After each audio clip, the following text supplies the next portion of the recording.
Hola, bona tarda, soc Ric. De totes les obres que s'han anat representant els últims anys a Figueres, jo em quedo amb una escrita per la figuerenca Elena Tornero.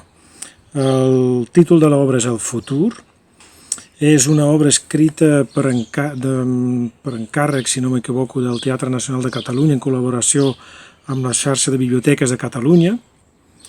L'obra explica com dos personatges de mons completament oposats es troben a Barcelona i comencen un viatge que els portarà fins a Suècia. Ella, la noia, filla d'una família rica de Barcelona, i ell, un refugiat d'un país en guerra. Aquest viatge per tots dos és una mena de fugida. Ell, naturalment, està fugint del seu passat, està fugint de la guerra i vol intentar de crear una vida nova aquí a Europa. Ella està fugint del seu futur. Per ella aquell viatge és una mostra de rebel·lió. Ella vol rebel·lar-se contra el món on ha viscut sempre, i aquesta fugida, aquesta manera de marxar-se d'aquí és aquesta màxima expressió de la rebel·lió per ella. Ho fan, a més, en un cotxe robat el cotxe robat del pare de la noia. Per què escullo aquesta obra? No tant perquè és la millor obra que he vist darrerament, però és una obra molt bona, això segur, però sobretot l'escullo perquè és una obra que m'ha sorprès molt i m'ha sorprès molt agradablement. Des de sempre a mi m'agraden molt els road movies, aquestes pel·lícules que expliquen un viatge, com Thelma i Louise o aquest tipus de pel·lícules, no? I aquesta obra de teatre per mi va ser la primera veritable road theater que he vist. És una obra on el viatge també és un protagonista, és un coprotagonista, no? És que, malgrat que havia vist ja obres on hi havia un camí, hi havia un viatge, però aquí el viatge i les etapes del viatge són tan importants que els protagonistes.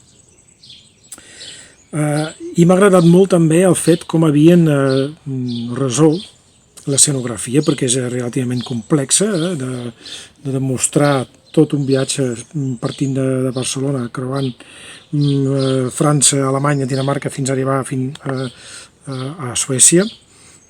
L'han resolt amb una escenografia molt minimalista, preciosa, molt bonica, i amb una narradora que fins i tot que es posa l'espectador en situació, però fins i tot a vegades d'una manera molt humorística entra dintre del diàleg.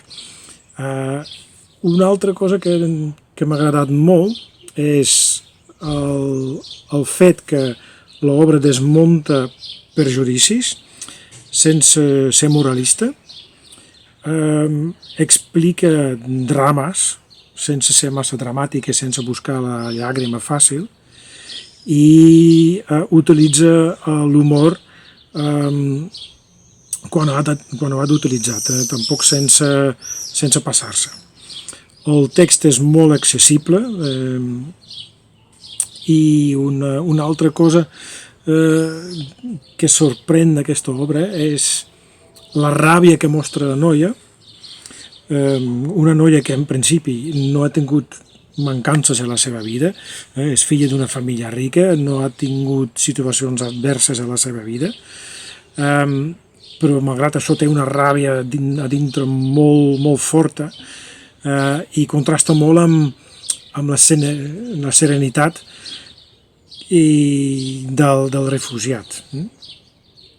I ella, fins i tot aquesta ràbia la mostra també físicament, no? I la Júlia Genís, que és la protagonista, que fa de noia jove, és una actriu molt jove de 21 o 22 anys, i jo crec que té un llarg futur. Fa una representació brutal, també aquesta representació física, no? D'aquesta ràbia que li surt. No No vull explicar molt més. Si voleu més informació, el text està a la Biblioteca Oberta del Teatre Nacional de Catalunya. I només dir-vos que espero veure-us molt, molt aviat al Teatre El Jardí o a la Cate. Adeu i bona tarda.